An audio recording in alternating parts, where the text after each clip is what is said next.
راديو إرنا راديو إرنا كاب كتما باريس محلالف بإرتارن غازت إنياتا زدالو نتا راديو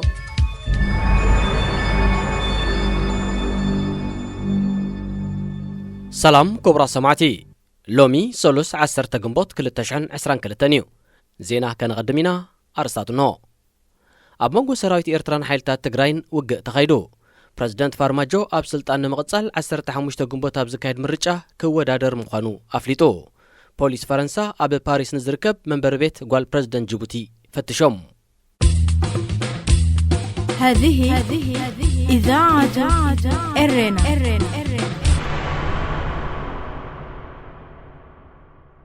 زينا بزرزر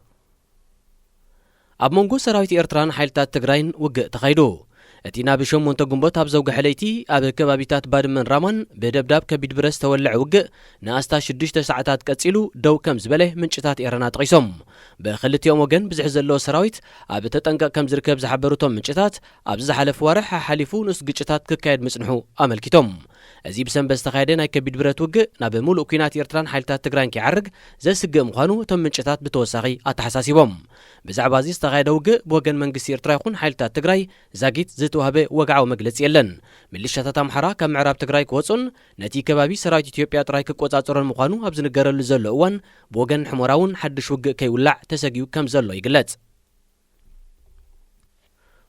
بريزيدنت سومال محمد عبد الله فارماجو نكال أي اوان أب سلطان مقصال سنبت 15 قنبوت أب زكايد مرجع تودادار خوينو كم زقرب أفليتو أب زحالف عامت أور حلكاتي سلطانو زبقعي بريزيدنت فارماجو مس أب محدرت زوباتات أب مردا أي بصحنان بمبال نكلت عامتات بزي مرجع بسلطانو مقصال زنبروتن بسنكي غونز تحوسو تقاومو دوابيلو استفلالي عنكفاتات زقطمو مرجع سومال نتدغاغام اوانات ناتسغاغري دحري ناي عامتن كل التورحن من نواح زحالف ورح ميازيا منابر ناي استات 360 أبالات بايتو كمل كيلو مس قداماي منستر حسن روبلن بوحدو دما كل التمرحت رسم محضراتن أم مفتات صنحي بريزيدنت فارماجو أسقيتو دحر مصناحيو بتشعته قنبوت داغماي نبريزيدنتነት كودادر مخانو أفليتو زلو فارماجو أبزي بوحدو كل التبريزيدنت نبرو حيالو بوليتيكانياتات زساتفو مرجع سومال نخعوت بوحدو ناي 184 أبالات بايتو ناي دقاف دمتي كركب اللو بوليس فرنسا أب معراباو شنق كتما باريس نزركب فيلا منبر بيت قالو نبريزيدنت جيبوتي كم فتشو مرببا زينات هاجر حبيرن فرنسا زمقماطهم سدرا بيت بريزيدنت جيبوتي اسماعيل عمر قال كاب 2010 شمونتنات حيزهم ببلشونان متفان تخصيصهم قدايهم ببيت فردي يرأي كم زلو يفلت بوليس فرنسا كاب بيت فردي بستوهابو تأزاز مسرت ب14 مقابيت نمنبر بيت قالتي بريزيدنت زغنت فاطمة أو اسماعيل عمر كم فتشيو تمربب زينة دحيرو نزرقبو حبريتا أقاليحو نتيناي بلشونان متفان كسز مسرته شرباز تبالي زي منقستاو تكال سدرا بيتتي نعسران 3 عامتات تاب سلطان زركب بريزيدنت جيبوتي أب باريس تراي بوحدو 4 منبر أبايتي كم زونني زقلت زي أب فرنسا زكازلو مصراي كسي بلشونا سدرا بيت بريزيدنت اسماعيل عمر قال نزمدنا جيبوتن فرنسان بقالوتا كتصلو كم زغل تنتنتي يردو كابرا سمعتي زينا تزازيمولو سمناوي مدب سبورت كسعبيو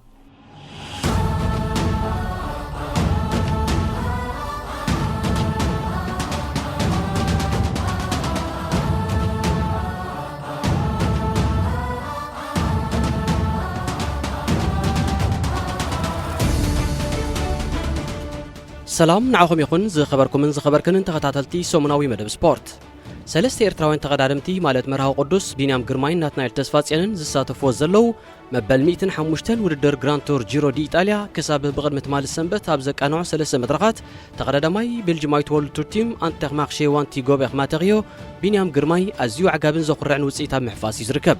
نايلومي 10 قنبوت كل التشحن 20 فنونا أب زوري عزيز عبا كتوكوريو مكتالكم بخبر نعدم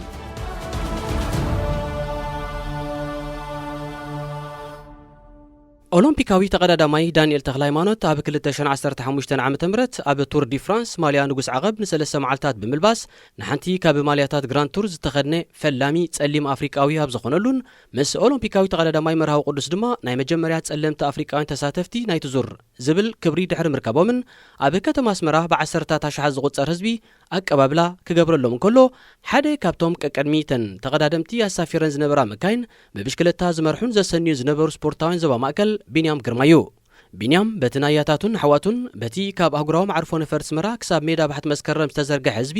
ዝተገብረ ምዕሩግ ኣቀባብላን ዝተለገሰ ክብርን ኣብ ዝተመሰጠሉ ሓደ መዓልቲ ከምኦም ጥራይ ዘይኮነ ልዕሊኦም ኮይኑ ኣብ መድረኽ ውድድር ግራንድ ቱር ክዕወት ሓሊሙን ሓሊኑን ነዚ ሕልሚ እዚ ድማ ኣብ ዝሓለፈ ዓመታት ጋድ ገይርዎ። ቢንያም ቅድመቲ ብዓርቢ 6 ግንቦት ዝተኸፍተ በኹሪ ስታፊኡ ዝኾነ ውድድር ግራንድ ቱር ጂሮ ዲ ኢጣልያ ኣብ ዝሃቦ ጋዜጣዊ ዋዕላ ብሓፈሻ ኣብ መድረኽ ውድድር ግራንድ ቱር ብፍላይ ድማ ኣብ ቱር ዲ ፍራንስ ወይ ጂሮ ዲ ኢጣልያ ምዕዋት ሕልሚ ነፍሲ ወከፍ ኣፍሪቃዊ ተቐዳዳማ እዩ። ዝኾነ ይኹን ጸሊም ኣፍሪቃዊ ኣብዚ መድረኽ ቀዳማይ ወፂኡ ኣይፈልጥን እዩ። ብወገነይ እውን ኣብ ግራንድ ቱር ቀዲመ ጻዕዳ ሕንጻጽ ክረግጽ ናይ ኩሉ ግዜ ሕልሚ እዩ ኢሉ። ቢንያም ነዚ ሕልሚ እዚ ናብ ጋዲ ክልውጦ እንተደኣ ኮይኑ ንከም በዓል ማርክ ካቫንዲሽ፣ ማቲው ቫን ደር ፖልን፣ ካሌብ ኤወን፣ ኣርኑ ዴማሬ፣ ፈርናንዶ ጋቬራ፣ ማግኑስ ኮርቲ፣ ዲያጎ ኡሊሲን ካልኦትን ዝኣመሰሉ ሱሙያት ሸኾኽቲ በሊጹ ኣብ መዛዘሚ ሕንጻጽ ክበጽሕ ኣለዎ። ገሌ ካብዚኦም ብርክት ዝበሉ ተቐዳደምቲ ኣብ ዝሳተፍዎ ብማሲቭ ስፕሪንት ኣብ ዝፍለጥ ኣብ ለጥ ዝበለ ጎልጎል ኣብ ዝውዳእ መድረኽ ዘድምዑ ክኾኑ ከለዉ ገለ ድማ ኣብ መፈጸምታ መጠናዊ ብራኺ ኣብ ዘለዎ መወዳደሪ ቦታ ብዝያዳ ውፅኢታውያን ዝኾኑ እዮም። ነዞም ክኢላታት ሽኳ ሓደ ብሓደ ጥልቕ ኢልና እኳ እንተዘይዳህሰስናዮም ቢንያም ምስ ከመይ ዝኣመሰሉ ዓርሞሽሽ ተቐዳደምቲ ቀናቕን ኣሎ ንምፍላጥ ግን ከም ኣብነት ንማርክ ካቫንዲሽ ሕልፍ ክንብሎ። እንግሊዛዊ ማርክ ካቫንዲሽ ብ21 ግንቦት 1985 ኣብ ከተማ ዳግላስ ተወሊዱ። ኣብ ቅድድም ብሽክለታ ድማ ኣብ ደረጃ ፕሮፌሽናል ጥራይ ናይ 17 ዓመታት ተመክሮ ኣለዎ። እዚ ኣብዚ እዋን ዕድሚኡ 36 ዓመት መሊኡ ዘሎ ተቐዳዳማይ ኣብ ሰለስተ ውድድራት ግራንድ ቱር ንብሉፅ ሸኾኻይ እትወሃብ ቀጠልያ ማልያ ክውንን ብምኽኣሉ ኣብ ታሪክ ቅድድም ብሽክለታ ዓለም ሓደ ካብቶም ኣብ ቅድሚ ዝስርዑ መልእኽቲ ቅጽበታዊ ውድድር ምዃኑ ዘረጋገጸ እዩ። ንሱ ኣብ 21 ግራንድ ቱር ዝርከቦ ሓሽከት ውድድራት ብምስታፍ ከባቢ 160 ግዜ ንመወዳድርቱ በሊጹ ቀዳማይ ኮይኑ ተዓዊቱ። ካብዚ ዝተጠቕሰ ቁፅሪ 34 እዋን ኣብ ውድድር ግራንድ ቱር ዙር ፈረንሳ ዝሰዓረ ኮይኑ ምስ ቤልጅማዊ ኤዲ ማርክስ ኣብዚ ውድድር እቲ ዝበዝሐ ዓወታት መድረኽ ዝጨበጠ ወናኒ ክብረ ወሰን ይገብሮ። ብዘይካዚ ካቫንዲሽ ብሓፈሻ ኣብ 53 መድረኻት ግራንድ ቱር በዳሂ ብዘይምርካቡ ብድሕርቲ 64 ግዜ ቀዲሙ ሕንጻ ዝረገጸ ኤዲ ማርክሰን 57 እዋናት ሰዓረ ኢጣልያዊ ማሪዮ ቺፖሊንን ኣብ ታሪኽ መድረኻት ግራንድ ቱር ብብዝሒ ዓወቱ ሳልሳይ ደረጃ ተሰሪዑ ይርከብ።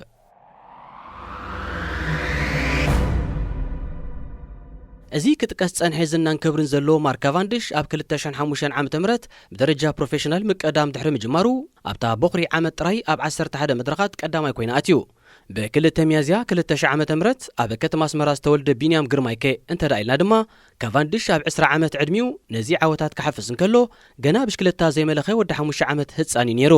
ኣብቲ እዋን እቲ ቢንያም ክንዲ ሰብ ምስ ኣኸለ ኣብ መድረኽ ቅድድም ብሽክለታ ዓለም ኣንጻር ካቫንዲሽ ክተሓናነቕ እዩ ኢሉ ዝሓስብ ፍጡር ኣይኮነን ዶ ክህሉስ ቢንያም ንባዕሉ እውን እንተኾነ ቆልዓ እንከሎ ጥሙሑ ተጻዋታይ ኩዕሶ እግሪ ምዃን ዳ እምበር ተቐዳዳማይ ብሽክለታስ ኣይነበረን። ብተወሳኺ እውን ኣብዚ ዝተጠቕሰ ግዜ ቅድድም ብሽክለታ ኣብ ኤርትራ ካብ ዝጅምር 70 ዓመታት መሊኡ ዳ እምበር ብኦሎምፒካዊ ተቐዳዳማይ ተኸስተ ወልዱ ወይ ጀጋንቴ ኣብ ሰብዓታት ኣብ ውድድር ጸወታታት መላእ ኣፍሪቃ ዝተረኽበ ክልተ ዋርቕ ማዳልያታት እንተዘይኮይኑ ብደረጃ ኣህጉር ኣፍሪቃ ይኹን ብደረጃ ዓለም ክጥቀስ ዝኽእል ትርኑዕ ዓወት ኣይተረኽበን ነይሩ። ኤርትራ ንቅድድም ብሽክለታ ኣፍሪቃ ክትዕብልሎ ጀመረትሉ ግዜ 2010 ዓ.ም ኮይኑ ምስ ሙሳህ ቁፅሪ ፕሮፌሽናልን ካልኦት ካብ ሃገር ወፂኦም ዝወዳደሩ ሓውሲ ፕሮፌሽናል ዝኾኑ ተቐዳደምታን ዓወታታ ካብ ዙራትን ውድድራትን ሻምፒዮን ኣፍሪቃ ሓሊፉስ ቀስ ብቐስ ናብ ብደረጃ ኤውሮጳ ከምኡውን ዓለም ለኸ ዝሰላሰለሉ ውድድራት ከስፋሕፍሕ ጸኒሑ። ከምቲ ኣቐዲሙ ዝተገልጸ ዳንኤል ኣብ ዙር ፈረንሳ ኣብ ዓቐብ ዝነገሰሉ ፍጻሜ ሓደ ኣብነትን ንብዙሓት መንእስያት ቅዱስ ቅኒ ዝሕደረን እዩ። ሓደ ካብቶም ንፋስ ቅድድም ብሽክለታ ዓለም ለኺዎ ኣብ ውድድር ዝተጸምዱ ተቐዳደምቲ ኤርትራ ቢንያም ግርማ እዩ። ቢኒ ከም ኩሉ ፈታዊ ቅድድም ብሽክለታ ነባር ኣስመራ ኣብ ነብሱ ወከፍ ሰንበት ኣብ ጎደናታት እታ ከተማ ውድድር ብሽክለታ እናተዓዘበ ይጎቢዙ። ወዲ 12 ዓመት ምስ ኮነ ብድፊት ወላዲኡን ጽልዋ ሓውን ካብ ጸወታ ኩዕሶ እግርን ተዓዛባይ ቅድድም ብሽክለታን ናብ ተቐዳዳማይ ብምጥምዛዝ ብደረጃ ኣብያተ ትምህርቲ ኣብ ዝካየድ ውድድር ብማውንቴን ብሽክለታ ቅድድም ጀሚሩ። ቀጺሉ ኣብ ክለብ ጎዳይፍ ተሓቂፉ ኣብ ውድድር ሳልሳይ ዲቪዥን ዞባ ማእከል ብምዝጋብ ብርክት ዝበለ ዓወታት ደሊቡ። ብብሉጽ ብቕዓቱ ዝተመሰጠ ዓበይቲ ክለባት ዞባ ማእከል ንዕኡ ኣብ ኢደን ንምእታው ሻማ ኣብ ዝበላሉ ክለብ ኣስቤኮ ዋኒና ጌራ ኣብ ካልኣይ ዲቪዥን ኣሰለፈቶ። ኣቐዲሙ ጀመሮ ዓወታት ኣብ ካልኣይ ዲቪዥን ብምቕጻል ድማ ዝተፈላለየ ጽዋዕት ተሰሊሙ። ንሱ ኣብ ወርሒ ለካቲት 2018 ዓመተ ምህረት ካብ ውሽጣዊ ውድድራት ሓሊፉ ንሃገራዊት ጋንታ ኤርትራ ጁኒየር ወኪሉ ኣብ ኣህጉራዊ ውድድር ሻምፒዮን ኣፍሪቃ ሩዋንዳ ኣብ ዝተሳተፈሉ ኣብ ውድድር ጽርግያ ከምኡውን ኣብ ውድድር ክሮኖሜትር ብውልቅን ብጋንታን ቀዳማይ ብምውፃእ ሻምፒዮን ኣፍሪቃ ብምዃን 3 ወርቂ መዳልያታት ብሒቱ ብድሕሪ እዚ ውድድር ሻምፒዮን ኣፍሪቃ ናብ ኤርትራ ምስ ተመልሰ ኣብ መደብ ቀዳማይ ዲቪዥን ብምስላፍ ኣብ ሓፂር እዋን 3 ጽዋት ኣልዒሉ ቢንያም ኣብ ቀዳማይ ዲቪዥን ሒደታ ወርሕ ጥራይ ምስ ተወዳደረ ብማሕበር ቅድድም ብሽክለታ ዓለም ዕድል ትምህርቲ ስለ ዝተኸፍተሉ ናብቲ ኣብ ኢግል ስዊዘርላንድ ዝርከብ ማእከል መሰልጠኒ ኣቕኒዑ ኣብ ውሽጢ ወርሒ ድማ ነቲ ማእከል ወኪሉ ኣብ መበል 52 ውድድር ኡቤል ቲሚስተር ስቴቭሎት ኣብ ዝገበሮ ቅድድም ኣብ ቀዳማይ መድረኽ ነቲ ኣቐዲሙ ብዝኾነ ይኹን ተወዳዳራይ ብፍጹም ተሳዒሩ ዘይፈልጥ ቤልጅማዊ ሬምኮ ኤቨንፖይል ረቲዑ ንስሙ ምስ ዓለም ኣላለየ ኣብ ዝቐጸለ ዓመታት ማለት ኣብ 2019 ውድድሩ ብላትሮፒካላ ሚሳቦንጎ ዝርጋቦን ብምጅማር ኣብ ሳልሳይ መድረኽ ናይቲ ዙር ንኸም ኣብ 11 መድረኻት ቱር ዲ ፍራንስ ኣብ 7 መድረኻት ጂሮ ዲ ኢጣልያ ኣብ 4 መድረኻት ቮልታ እስጳኛን ካልኦት 53 ዓበይቲ መድረኻትን ቀዳማይ ኮይኑ ዝተዓወተ ስሙይ ጀርመናዊ ተቐዳዳማይ ኣንድሬ ግራይፖልን ካልኦት ምኩራት ተቐዳደምትን ሲዕርዎም እዚ ዓወት ከዓ ድሕሪ 2000 ዓመተ ምህረት ካብ ዝተወልዱ ተቐዳደምቲ እቲ ናይ ፈለማ ኣብ ፕሮፌሽናላዊ ውድድር ብሽክለታ ዝተዓወተ ተቐዳዳማይ ንኽኸውን ኣኺልዎ ብዘይካዚ ኣብቲ ዓመት እቲ ኣብ ዙር ሩዋንዳውን ኣብ 5 መድረኽ ቀዳማይ ኮይኑ ተዓዊቱ ኣብ 2020 ዓመተ ምህረት ድማ ኣብ ማእከል መሰልጠኒ ቅድድም ብሽክለታ ዓለም ዝወሰዶ ትምህርቲ ፈጺሙ ብኣካል በተሓሳስባ ብታክቲክ ብተመክሮን ካልእ ኣገደስቲ ነገራትን ሮይ ዕቤት ኣርዩ ናብ ፈረንሳይት ፕሮ ኮንቲኔንታል ቲም ኒኮ ዴልኮዋን ፕሮቫንስ ገይዙ ቢንያም ኣብ ወርሒ ጥሪ ኣብ ላትሮፒካላ ሚሳቦንጎ ዙርጋቦን ብማልያ ክለብ ኒኮ ዴልኮዋን ፕሮቫንስ ዕውት ሳልሳይን ሻድሻይን መድረኻት ድሕሪ ምዃኑ ወናኒ ቀጠልያ ማልያ ሽኳናይቲ ዙር ንምዃን በቕዑ ካብዚ ብምቕጻል ኣብ ወርሒ ለካቲት ኣብ መበል 57 ውድድር ትሮፊዮ ለጉዌላ ኢጣልያ ካልኣይ ተርታ ብምሓዝ ኣብ ፖድዮም ዝሓኾረ ክኸውን ከሎ ኣብ ወርሒ መጋቢት ድማ ኣብ ዙር ሩዋንዳ ኣብ 4 ካብቲ 8 መድረኻት ናይቲ ዙር ምስ ቀዳሞ 3 ብሉጻት ተቐዳደምቲ ኮይኑ ንቕድድሙ ፈጺሙ ኣብ ወርሒ መስከረም እውን ኣብ መበል 34 ውድድር ቱር ዲ ዱብ ፈረንሳ ካልኣይ ተርታ ኣብ ሳልሳይ መድረኽ ናይ መበል 35 ውድድር ሴቲማና ኢንተርናዚዮናል ኢጣልያ ሳልሳይ ተርታ ብምውፃእ ዓሚል ሽልማት ኮይኑ ጠቃር ሳጉ ቢንያም ኣብ 2021 ዓመተ ምህረት ክሳብ ወርሒ ሚያዝያ ኣብ ዝነበረ ግዜ ኣብ ዝተፈላለየ መድረኻት ንኡድ ውፅኢታት ድሕሪ ምምዝጋቡ ኣብ ወርሒ ነሓሴ ናይቲ ዓመት ምስ ቤልጅማዊት ወርልድ ቱር ቲም ኣንተ ማርሼ ዋንቲ ጎቤር ማቴሪዮ ብምጽምባር ካብ ፕሮ ኮንቲኔንታል ቲም ናብ ወርልድ ቱር ቲም ዓብዩ ኣብ ሰዓበ ወርሒ መስከረም ድማ ኣብ ቀዳማይ ውድድር ክላሲክ ግራን ቤሴንሶን ዱብ ንኸም በዓል ኮሎምቢያዊ ናይሮ ኩንታና ዝኣመሰሉ ኣርሓታት ቅድድም ብሽክለታ ዓለም ስዩም ኣቢሉ መዛዘ ምሕንጻጽ ቀዲሙ ብምርጋጽ ኣብ መሬት ኤውሮጳ በኽሪ ፕሮፌሽናላዊ ዓወቱ ተጎናጺፉ ድሕሪ 2 መዓልታት ኣብ ዝተሳለጠ መበል 35 ውድድር ክላሲክ ቱር ዲ ዱቡን ብዶርያን ጎዶን ጥራይ ተበሊጹ ኣብ መድረኽ ሽልማት ደይቡ ቢንያም በዚ ከይተደረተ ብ24 መስከረም 2021 ኣብ ቤልጅየም ኣብ ዝተገብረ ሻምፒዮን ቅድድም ብሽክለታ ዓለም ትሕቲ 23 ዓመት ብዘርምን ብቕዓት ሽኳህ ካልኣይ ደረጃ ብምሓዝ ኣብ ውድድር ሻምፒዮን ቅድድም ብሽክለታ ዓለም ንፈለማ እዋን ኣብ ክሳዱ ማዳልያ ዘጥለቐ ኤርትራዊ ከምኡውን ጸሊም ኣፍሪቃዊ ዝብል ክብሪ ተላቢሱ ዝሓለፈ ወርሒ መበል 22 ዓመት ዕድሚኡ ዘብዓለ ቢንያም ኣብ ወርሒ ጥሪ ናይዚ ሒዝናያ ዘለና ዓመት ኣብ ውድድር ትሮፊዮ አሊሱዳ እስጳኛ ርእሲ ኩሎም መቐዳደምቱ ክወፅእ እንከሎ ኣብ መወዳእታ ወርሒ መጋቢት ድማ ኣብ ውድድር ክላሲክ የንት ቬቬልየም ብተመሳሳሊ ቀዳማይ ኮይኑ ብምእታው ብወርልድ ቱር ኣብ ዝዕየር ውድድር ክላሲክ ብዝኾነ ይኹን ኣፍሪቃዊ ዘይተበጽሐ ክብሪ ረኺቡ ከም ውፅኢት ናይዚ ኸኣ ሰራሕ ታሪኽ ዝብል ተወሳኺ ቅጽል ስም ብጋንቱ ተዋሂብዎ እዚ ቢንያም ኣብ ሓፂር ናይ ቅድድም ብሽክለታ ህይወቱ ኣብ ዓለም ለኻዊ መድረኻት ዘኻዕበቶ ረዚን ዓወታት ኣዝዩ ግዙፍን ዘደንቕን እኳ እንተኾነ ምስ ካቫንዲሽ ዝሓፈሶ ዓወታት ክንነጻጸር እንከሎ ግን ኣዝዩ ውሕድ እዩ ነዚ ኣቐዲምና ዘዘርዘርናዮ ክልቲኦም ዝረኽብዎ ክብርታት ኣብ ግምት ምእታው ቢንያም ንካቫንዲሽ ኣብ ሽኳ ክወዳደሮ ይኽእል እዩ ኢልካ ክትሓስብ ኣዝዩ ኣጸጋሚ እዩ እሞ ድማ ኣብቲ ንካቫንዲሽ ኣመና ዝምእሞ ንቢንያም ግን ቀዳማይ ምርጮ ዘይኮነ ኣብ ሰጥ ዝበለ ጎልጎል ዝካየድ ብማሲቭ ስፕሪንት ዝፍለጥ ብርክት ዝበሉ ተቐዳደምቲ ዝሳተፍሉ ውድድር ሽኳ ዝበዝሑ ሰዓብቲ ብሽክለታ ይኾኑ ተንተንቲ ናይቲ ዓውዲ ስፖርት ዝኾኑ ክኢላታት ቅድሚ ውድድር ክህብዎ ዝኽእሉ ግምታትን ገምጋምን ዓወት 100 ካብ 100 ናብ ካቫንዲሽ ክዛዙ ግድንን ንቡርን እዩ እዚ እቲ ኣብ ወረቐት ወይ ከዓ ኣብ ሓሳብ ክሰላሰል ዝኽእል ክውን ሓቂ ይኹን ዳ እምበር ብሰንበት 8 ግንቦት ኣብ ሳልሳይ መድረኽ ጂሮ ዲ ኢጣልያ ብጭቡጥ ዝተኸስተ ፍጻሜ ግን ካልእ ነበረ ኣብቲ ዕለት ተቐዳደምቲ 201 ኪሎሜተር ተጓዒዞም ናብ መዛዘሚ ሕንጻጽ ብምቁማት ብርቱዕ ምትልላኽ ዝተንጸባረቆ ናይ ሞትን ሕየትን ሽኳ ኣብ ዘካየድሉ ብሪጣንያዊ ማርክ ካቫንዲሽ ቀዲሙ ኣትዩ። ንዑ ስዒቦም ፈረንሳዊ ኣርኖ ዴማርን ኮሎምቢያዊ ፈርናንዶ ጋቪሪያን ካልኣይን ሳልሳይን ተርታ ድሕሪ መሓዞም ድማ ቢንያም ግርማይ 4ይ ደረጃ ወፂኡ።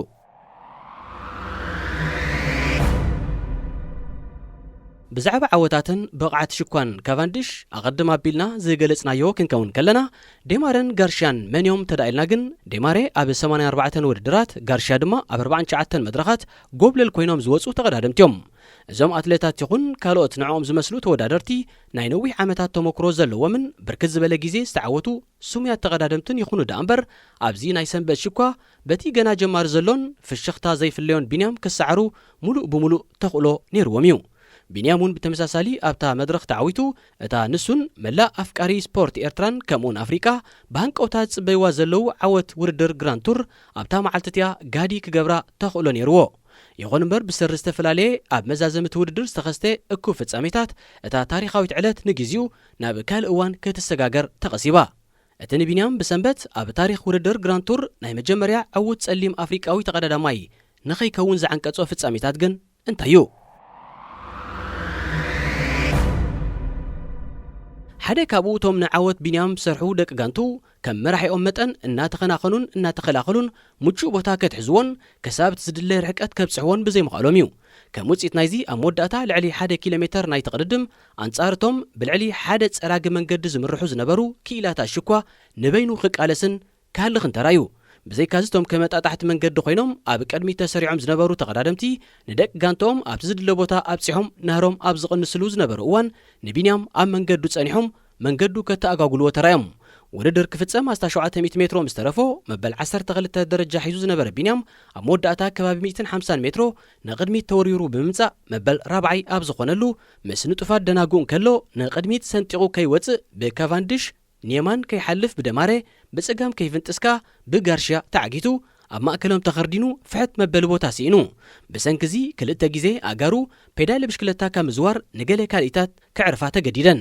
ቢንያም ናብ ሓዲኡ ኣንፈት መውፅኢ እንተዝረክብ ነይሩ ብርግጽ ምትዓወተ።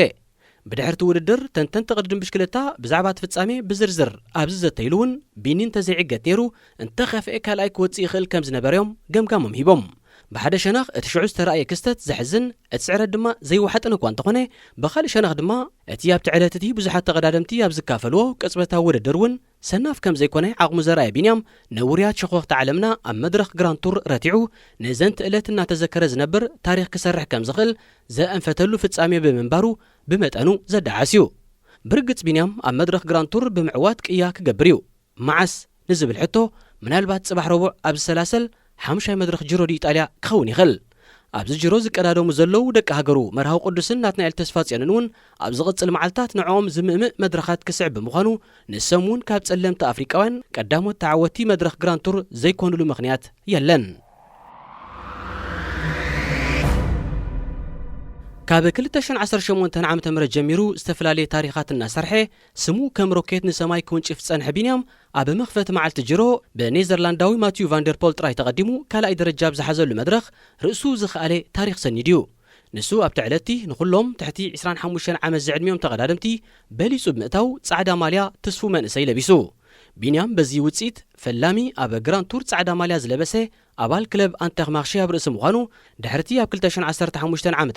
ኣብ ቱር ዲ ፍራንስ ማልያ ንጉስ ዓቐብ ዝለበሰ ዳንኤል ተኽለ ሃይማኖት ንሓንቲ ካብ ማልያታት ግራንድ ቱር ኣብ ዝባኑ ከስፍር ዝበቕዐ ካልኣይ ኤርትራውን ጸሊም ኣፍሪቃውን እውን ኮይኑ ብተወሳኺ ምስቲ ኣብ 2017 ዓ.ም ኣብ ቮልታ እስጳኛ ካልኣይ ድሕሪ ምውፁ ኣብ ውድድር ግራንድ ቱር ዝለዓለ ደረጃ ሒዙ ዝጸንሐ ኤርትራዊ መርሃዊ ቅዱስ ክመዓራረኺ ኢሉ።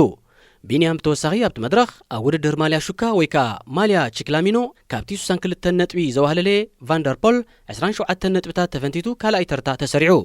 ነዚ ናይ 27 ነጥቢ ጋግ ድማ ድሕርቲ ብቕድሚ ትማሊ ሰንበት ዝተቓንዐ መድረኽ ናብ 7 ተቐቢልዎ። ቢኒ ኣብ ሳልሳይ መድረኽ ከም መተካእታ ናይቲ ብግዜ ቀዳማይ ብምህላው ሮዛ ማልያ ወኒኑ ዘሎ ቫንደርፖል ሊላ ማልያ ሽኳ ለቢሱ ሜዳ ዝወርድ ክኸውን ከሎ በዚ ኣጥሪዎ ዘሎ ልዑል በቕዓት ኣብ ዝቕጽል መድረኻት ነዛ ማልያ ከም ተካ ዘይኮነስ ከም ወናኒኣ ኮይኑ ክኽደና ኣዝዩ ልዑል ተኽእሎ ኣለዎ። እዚ ጥራይ ዘይኮነ ዓቐብ እናበዝሐ ኣብ ዝኸደሉ እዋን ከም ካቫንዲሽ ዝኣመሰሉ ዓቐብ ጥይቶም ዝኾነ ተቐዳደምቲ ነዚ ጅሮ ሙሉእ ብምሉእ ከይወዱ ኣብ መንጎ ቋሪጾም ናብ ቱር ዲ ፍራንስ ከማዕድው ዝለዓለ ግምት ተዋሂብዎም ብምህላው ቢንያም ጅሮ ዲ ኢጣልያ መጋርጁ ኣብ ዝዓጽወሉ ነዛ ማልያ ኣብ ዝባኑ ለቢስዋ ክወፅእ ተኽእሎታት ኣሎ። ቢንያም ኣቐዲሞም ዘይሒፈሱ ዝመስሉ ዝነበሩን ዝሓለሞምን ዓወታት ናብ ጋህዲ ዓለም ቀይርዎም እሞ እዚ ሕልሚ እውን ኣብ ዝቕጽል መድረኻት ጉድ ኮይኑ መላእ ኣፍቀርቲ ቅድድም ብሽክለታ ኤርትራን ኣፍሪቃን ንኸስተማቕርዎ ብናፍቖት ዝጽበይዎ ዘለው ተስፋ እዩ። ዝኸበርኩም ኣፍቀር ስፖርት ንሎሚ ኣዳሊናዮ ዝነበርና ትሕዝቶታት ተፈጺሙሎ። ኣብ ዝቕጽል ሰሙን ኣብ ተመሳሳሊ መደብ ብኻልእ ዝተፈላለየ ትሕዝቶታት ክሳብ ንራኸብ ንኹልና ኣብ ዘለናዮ ሰላምን ጥዕናን